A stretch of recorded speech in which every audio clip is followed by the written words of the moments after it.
अच्छे दिन कब आएंगे? रविशंकर जी, माइक लिया जाए, क्योंकि हमें ऐसा लगता है कि जब कुरुक्षेत्र में युद्ध हो रहा था उस वक्त श्री कृष्ण ने अर्जुन को जो कुछ कहा वो लोगों के जहन में उतर चुका है। और ये एक ऐसा नारा है जो 100 दिन हो या 1000 दिन हो या आने वाले वक्त में भारतीय राजनीति में तासीर बदलती चली जाए, जो दर्शक हमारे साथ देश भर के अब देख रहे हैं, इस नारे को लेकर हर जहन में बार बार गूंजेगा वाकई कि अच्छे दिन कब आएंगे। तो 100 दिन के बाद ये शब्द रविशंकर जी सरकार के लिए आसान है या लगता है कि नहीं अभी थोड़ा सा मुश्किल है? देखिए, पहली बार है कि 100 दिन की सीमा पंडित वाजपेयी जी आपने बांधी है। हमको तो जनता ने 5 साल के लिए चुना है, लेकिन आपकी टीवी की पंचायत है। आप 100 दिन पे करिए, 150 पे करिए, तो आपका अधिकार है और आपके उस अधिकार का हम पूरा सम्मान करते हैं। पहली बात मैं कहना चाहूंगा। अब आपने कहा अगर एक दिन देश में 77,000 जगहों पर फाइनेंशियल इंक्लूजन के लिए कार्यक्रम होते हैं, 1.5 करोड़ लोगों के अकाउंट खुलते हैं, भारत के प्रधानमंत्री 7 लाख लोगों के बैंक एम्प्लॉय को ईमेल पर साधुवाद देते हैं, तो एक टीम वर्क का परिचय नहीं है क्या? अगर एक आदेश से 80+ ग्रुप ऑफ मिनिस्टर्स खत्म कर दिए जाते हैं और हमें कहा जाता निर्णय करो, जहां प्रधानमंत्री के निर्देश की आवश्यकता हो हमसे पूछो, तो निर्णय की प्रक्रिया ठीक नहीं है क्या? अगर कैपिटल गुड के प्रोडक्शन में 23% की बढ़ोतरी होती है, तो ये छोटी बात है क्या? देखिए, मैं बजट की बात नहीं कहूंगा, बाकी मैं आपको 3 प्रमुख बातें कहना चाहूंगा। गवर्नेंस रेस्टोर हुआ है, निर्णय की प्रक्रिया पारदर्शी है, स्पष्ट है, और जो डिलीवरी मैकेनिज्म है, डिलीवरी कैसे होगी, वो एक साथ सभी टीम वर्क में काम करते हैं। आपने सही कहा, 100 दिन है, प्रक्रिया शुरू हुई है, देश में उत्साह का माहौल है, पूंजी निवेशकों में उत्साह का माहौल है। उसका संकेत आप जापान में देख रहे हैं क्या हो रहा है। अभी जब प्रधानमंत्री की वहां यात्रा है, कितनी सुखद है, प्रक्रिया शुरू हुई है, देश में उत्साह का माहौल है, पूंजी निवेशकों में उत्साह का माहौल है। उसका संकेत आप जापान में देख रहे हैं क्या हो रहा है। अभी जब प्रधानमंत्री की वहां यात्रा है, कितनी सुखद है, पड़ोसियों के साथ हमारे संबंध, तो भारत में एक आशा का माहौल है, मैं आपसे इतना ही कह सकता हूं। और जब आशा का माहौल बनता है तो अच्छे दिनों की बुनियाद पड़ती है। आशा है, उम्मीद है, भरोसा है, हम लोग तमाम पर्यायवाची शब्दों का प्रयोग कर लें, लेकिन पहली बार इस देश में रविशंकर जी ऐसा महसूस किया जा रहा था, वामपंथी मिजाज धीरे धीरे हाशिए पर चला गया। विचारधारा के साथ पार्टी थी, कैडर के साथ पार्टी थी। कांग्रेस सबसे पुरानी पार्टी, वाकई आजादी के बाद किसी ने सोचा नहीं था कि इस स्थिति में पार्टी आकर खड़ी हो जाएगी। आपकी पार्टी कमोवेश उस लिहाज से बहुत नहीं थी। देश 60 बरस में जब आपने प्लानिंग कमीशन को खत्म करने का ऐलान किया, एक आस जगी कि क्या इस देश में अब रेडिकल चेंज की जरूरत है, गांव को पुनर्जीवित करना चाहिए, इकोनॉमी हमारे देश की सामाजिक आर्थिक परिस्थिति के हिसाब से होनी चाहिए। लेकिन इन 100 दिनों का मिजाज क्या इससे इनकार कर सकते हैं कि लगता यही है कि जो चला आ रहा था, बैरोमीटर वही है, तरीके वही हैं, बस उसमें खोजा जा रहा है कि कुछ अच्छा होगा, और ये आस और उम्मीद है, हम ये मानकर चल रहे हैं, लेकिन हम तो कुछ और सोच रहे थे। देखिए वाजपेयी जी, आपके साथ परेशानी क्या है कि आप एक हफ्ते में एक बड़ा हवा बनाते हैं, 100 दिन में संयम खत्म हो जाता है। फिर आपके उस अधिकार का मैं सम्मान करता हूं, क्योंकि आपकी आलोचना होगी तभी हमें प्रेरणा भी मिलेगी।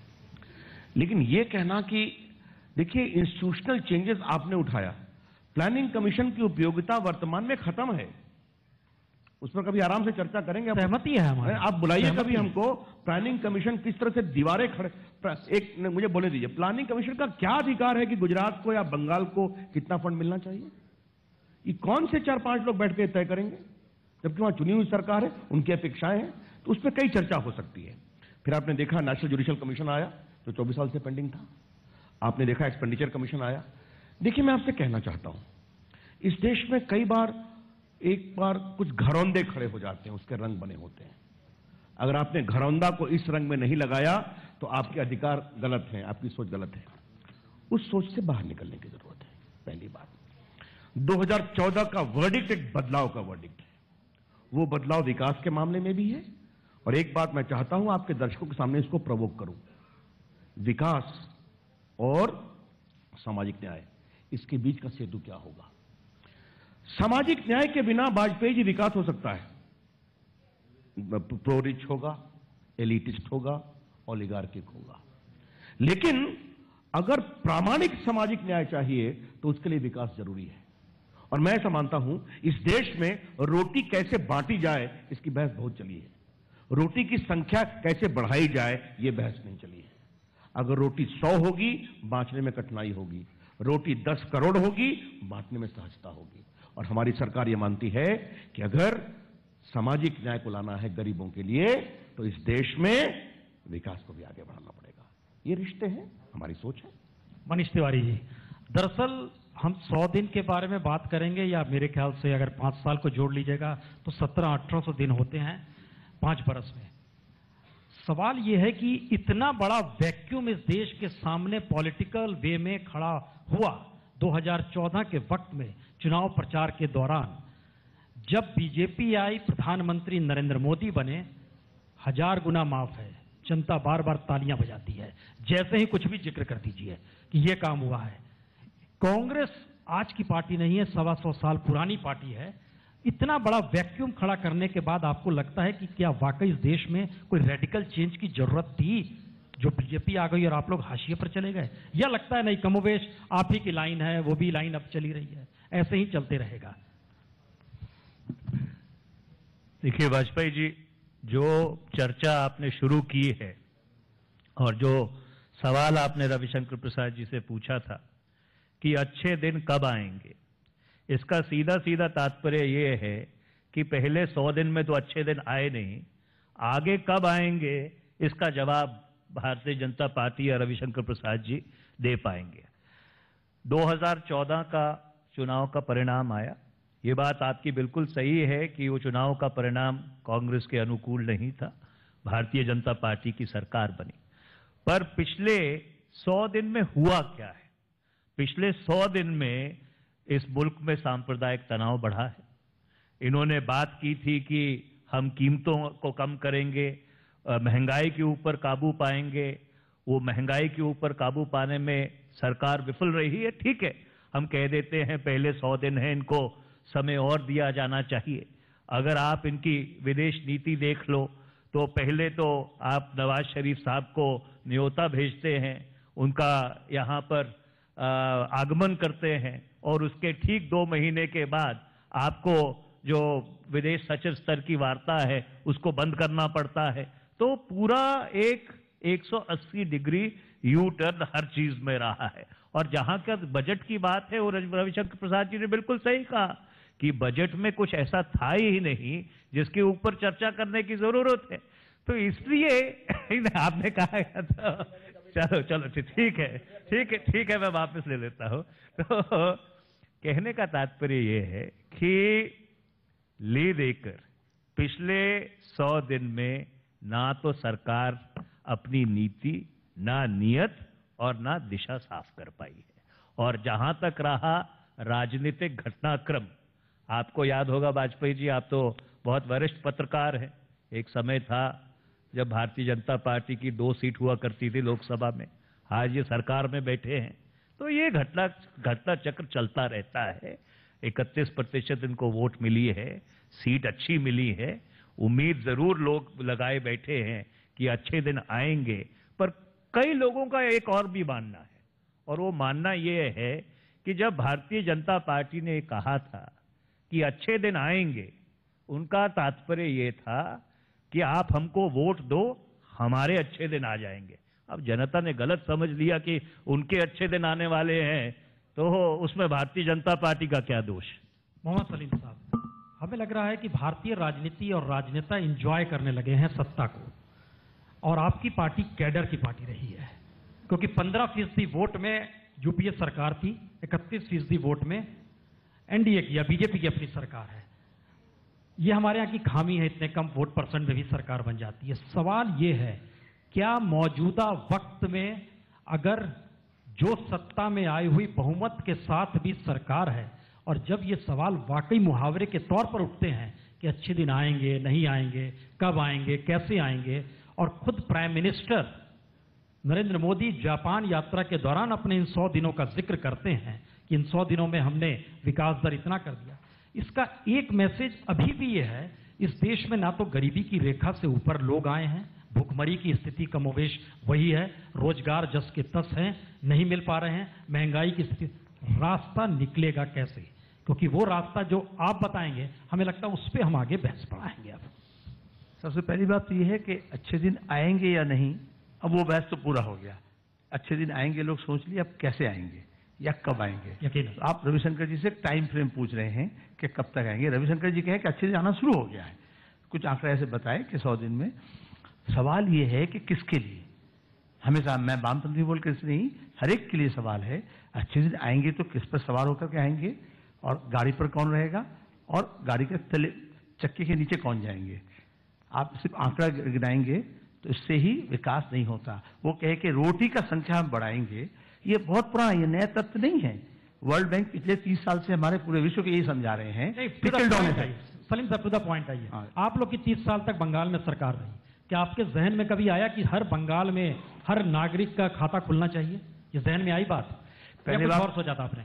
आपको मालूम होना चाहिए, फाइनेंशियल इंक्लूजन का मामला यूपी 1 में जब हम न्यूनतम साझा कार्यक्रम के तहत कह रहे थे, तब ये कहते फाइनेंशियल इंक्लूजन और बैंक के खाता खुलना केंद्र सरकार का जिम्मेदारी है। Finance and banking central government का है, स्टेट गवर्नमेंट का नहीं है। लेकिन पिछले सरकार में आने से पहले से 50 साल से हम ये कह रहे हैं कि बैंकिंग सेवा जनता तक नहीं पहुंची, गांव तक नहीं पहुंची। राष्ट्रीयकरण का इसलिए हम मांगे थे 69 में, जो इंदिरा गांधी 19 जुलाई में जब राष्ट्रीयकरण की थी, हम इसलिए उसका समर्थन किए थे। और रविशंकर शंकर प्रसाद जी की पार्टी उस वक्त जनसंघ जो थी वो उसके पक्ष में नहीं थे। हम ये इंक्लूजन की बात करते हैं, फाइनेंशियल इंक्लूजन की, एक्सक्लूसिव ग्रोथ की बात नहीं करते हैं। हम इनको सराह रहे हैं। मोदी जी ये कहे कि फाइनेंशियल इंक्लूजन का जो स्कीम है उसको और भी आगे बढ़ाएंगे, पल्स रेट की तरह वो किए हैं और पल्स कार्यक्रम की तरह, वो अच्छी बात है। लेकिन सिर्फ खाता खुलने से ही नहीं होगा। खाते में किसी का धन हजारों करोड़ रुपए का होगा और किसी का विदाउट एनी डिपॉजिट खाता खुल जाए तो ये भी एक धोखाधड़ी होगा। हम पासबुक की बात नहीं कर रहे हैं, हम कह रहे हैं कि मिनिमम जो जरूरत है लोगों की वो पूरी होगी कि नहीं। रविशंकर जी, इस चीज को जरा, हमें लगता है कि जो बार बार हमारे जहन में प्रधानमंत्री मोदी जी का सेंट्रल हॉल में दिया भाषण याद आता है, वो उसमें लगातार उसकी लाइन एक ही थी, हाशिए और आखिरी व्यक्ति की बात वो कर रहे थे। ये जो जिक्र है, इस देश में आज की तारीख में भी 10 बड़े कॉरपोरेट हाउसेस के पास जितना पैसा है या उनकी जो पूंजी है, 67% जनता के पास उतनी पूंजी नहीं है। मिस मैनेजमेंट, कोई सोशल इंडेक्स नाम की इस देश में चीज नहीं है। क्या आपको लगता नहीं है कि अब वो वक्त आ गया है, चूंकि आपके पास ताकत है, आप फैसला लेंगे, वो इंप्लीमेंट करेंगे? ये पहले स्थिति नहीं थी, लगातार गठबंधन की सरकारें थी। आपने बहुत सही कहा। आपकी आखिरी बात से शुरू करूंगा। मनीष जी हमारे अच्छे दोस्त हैं, इनको हमारी आलोचना करने का अधिकार है। लेकिन आज जब आज की पंचायत में बैठे हैं तो ये भी सोचते हैं कि 44 पे कैसे आ गए, तो अच्छा लगता। इसका इशारा आपने दिया था। और मैं भी इस चुनाव अभियान में पार्टी का कार्यकर्ता हूं, लगा हुआ था। बहुत मैंने खींचा, काउंटिंग के एक दिन पहले 230 से आगे नहीं बढ़े थे। हम 282 आएंगे। और ये मनीष बाबू क्षमा करिएगा, 84 का इमोशनल चुनाव नहीं था। इंदिरा गांधी की हत्या के बाद देश की जनता ने गवर्नेंस के इशू, प्रामाणिक निर्णय, विकास की बात की और मोदी जी में वो अपनी आशा का दीपक देखा। ये चुनाव है। तो ये सोचना पड़ेगा कि देश ने जैसे चलाया उसे जनता खुश नहीं थी। मैं इससे अधिक और कुछ नहीं कहूंगा। एक बात मैं विदेश नीति के बारे में कहा, मैं देख रहा हूं कि विदेश नीति के बड़े विद्वान लोग मेरे सामने बैठे हुए हैं। मैं 2 ही बातें कहना चाहूंगा। सारे सार्क के नेताओं को बुलाना ओथ टेकिंग में, वो भारत के एक बड़े हृदय का परिचय है जो मोदी जी ने दिखाया आउट ऑफ बॉक्स। पूरी दुनिया में सराहना हुई, लेकिन पाकिस्तान को बताया गया कि बातचीत का तमाशा ना बनाए। चाइना को भी बताया, उन्होंने जापान में संकेत दिया। तो ये, और पड़ोसियों के साथ चाहे वो भूटान हो या नेपाल हो, देखिए कितने स्नेही संबंध बनाए गए। तो एक नई अच्छी शुरुआत है, ये मैं कहना चाहूंगा। आपने जो बात कही ना गरीबों की, वो आपने बहुत सही कहा। मोदी जी का भाषण मुझे याद है, लोकसभा में कहा था, मेरी सरकार गरीबों के लिए जिएगी, गरीबों के लिए काम करेगी। फाइनेंशियल इंक्लूजन उसी का एक बहुत बड़ा परिचायक है। इसको और आगे बढ़ाने की भी आवश्यकता है। लेकिन फिर मैं कहूंगा, मैन्युफैक्चरिंग बढ़े, इन्वेस्टमेंट बढ़े, पूंजी निवेश हो, उद्योग खड़े, लोग को नौकरी मिले, सरकार का रेवेन्यू बढ़े, तब ये आप काम कर पाते हैं कि फाइनेंशियल इंक्लूजन को और आगे बढ़ाएं। आपने देखा होगा इस बार के बजट में 8 लाख करोड़ रुपया रूरल डेट के लिए प्रावधान किया गया है, 15,000 करोड़ रुपया रूरल रोड्स के लिए किया गया है, इंफ्रास्ट्रक्चर को बढ़ाने की बात की गई है। देखिए, गरीबों के लिए जब तक आप विकास का अवसर नहीं देंगे, मैं आपको आज एक बात कहूंगा, मैं चाहता हूं कहूं, मैं देश का आईटी मंत्री भी हूं, एक डिजिटल क्रांति की बात की गई है। नेशनल ऑप्टिकल फाइबर नेटवर्क को हम इंप्लीमेंट कर रहे हैं। 60,000 पंचायत इस साल, 1 लाख अगले साल, 1 लाख अगले साल। मोदी जी की कल्पना है हर स्कूल में ब्रॉडबैंड जाए, वाईफाई जाए। आपको मालूम है ई कॉमर्स की कितना अधिक विकास होने की संभावना है गांव गांव में। एक गांव बदलेगा और गांव में भी आशा है, अपेक्षा है, आकांक्षा है, वो हम देना चाहते हैं।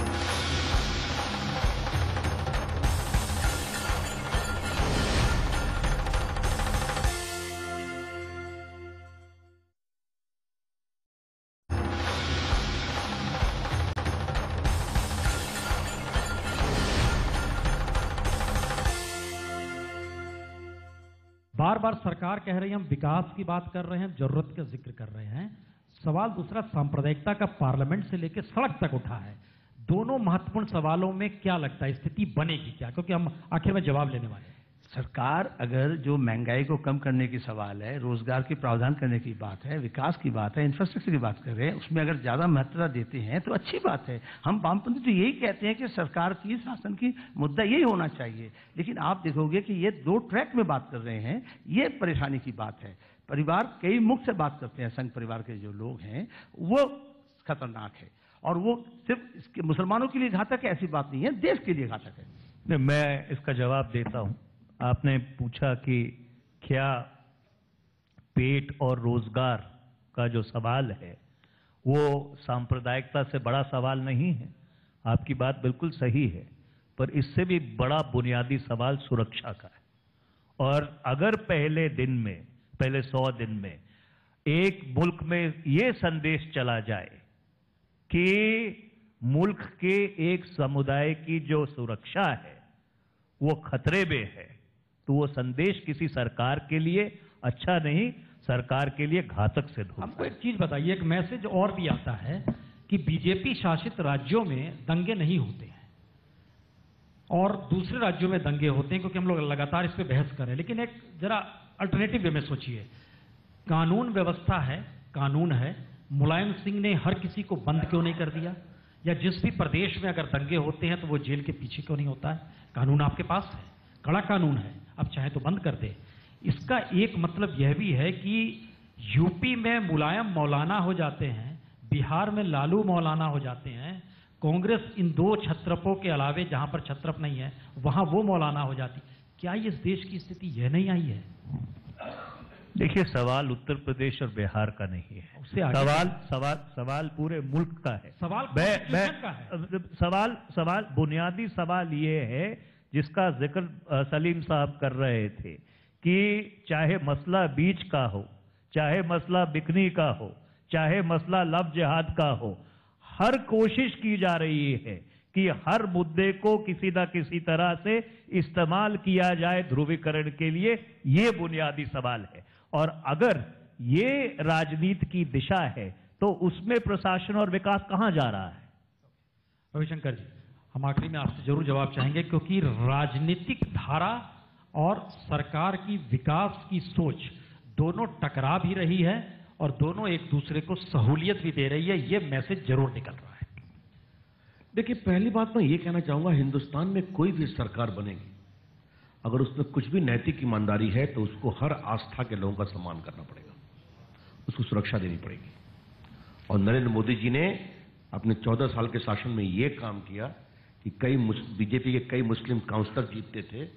और फिर मैं कहूंगा कि कांग्रेस पार्टी का खाता 8-9 बड़े राज्यों में नहीं खुला, जहां बड़ी संख्या में मुसलमान आबादी बढ़ती है, क्रिश्चियन भी बसते हैं। उसका कोई मतलब है कि नहीं मतलब है?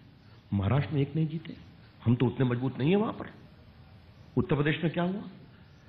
मैं ऐसा मानता हूं कि जहां एक तरफ हमारी सरकार या हमारे कई मुख्यमंत्री, उनकी सोच स्पष्ट है, गोवा में हमारे 8-9 रोमन कैथोलिक एमएलएस हैं। बीजेपी को नॉर्थ ईस्ट में मेघालय, मिजोरम, नागालैंड में जाके प्रचार करता रहा, प्रभावी भी रहा हूं, जहां 80% क्रिश्चियंस हैं, वहां समर्थन मिलता है। तो ये उनको नहीं दिखता। हमारा देखिए, मैं आज कोई आरोप करने के मूड में नहीं हूं, लेकिन मैं कहीं ना कहीं इन लोग की बेचैनी दिखाई पड़ती है कि यही विषय उठाओ। कोई भी आस्था के बारे में लोग हल्की बात करते हैं, उसका मैं समर्थन कभी नहीं करता, मेरा स्वभाव जानते हैं। लेकिन हर जगह यही राजनीति बढ़े, मैं फिर करूंगा थोड़ा संयम रखिए ना, थोड़ा पेशेंस रखिए। अगर हमारी गलती करने की प्रतीक्षा करिए, अपने लोकतांत्रिक अधिकारों का उपयोग करिए, लेकिन 100 दिन में ही इतनी हड़बड़ाहट, इतनी बेचैनी, इतनी परेशानी क्या है, ये मुझे समझ में नहीं आता। एक बात मैं कहना चाहूंगा। दूसरी बात, उत्तर प्रदेश की एक अलग स्थिति है, मैं आपसे जरूर कहूंगा, वहां बहुत कुछ कहने की जरूरत है और बहुत कुछ करने की जरूरत है। जिस तरह से वहां सत्ता के द्वारा उन्माद को प्रोत्साहित किया जाता रहा है, वो हमने देखा है कई बार। कौन कर रहा है? सत्ता ही कर रही है, आप कह रहे हैं? हाँ बिल्कुल, वहां की रूलिंग पार्टी कर रही है, लेकिन मैं मंत्री हूं केंद्र का, तो मेरी सीमाएं हैं, इसलिए उन सीमाओं को मुझे सम्मान करने दीजिए। लेकिन मैं आपसे अंत में फिर कहूंगा, देश में अगर उत्साह का माहौल है, देश में अगर विश्वास का माहौल है, तो उस माहौल का हम सम्मान करेंगे, तो शायद देश बदलाव के एक नए रास्ते पर है, उस रास्ते पर देश को चलने दें। देश का हर नागरिक कहे अच्छे दिन आ रहे हैं, उम्मीद है, भरोसा है, कहा जा सकता है। अब मैं कह रहा हूं, ये हम बोले, नागरिक में ये हम बोले या वाजपेयी जी बोले, देश जनता को बोलने दीजिए। कई सर्वे होते हैं, लोग चर्चा करते हैं, हम कर रहे हैं, हमारी कोशिश बहुत ईमानदार है, चाहे वो महंगाई हो या इंफ्रास्ट्रक्चर हो या गंगा की सफाई हो या डिजिटल इंडिया हो या कुछ भी हो, कर रहे हैं, करेंगे। चलिए, बहुत बहुत शुक्रिया। धन्यवाद। लोग चर्चा यहाँ खत्म कर रहे हैं। बहुत बहुत शुक्रिया आप सभी का।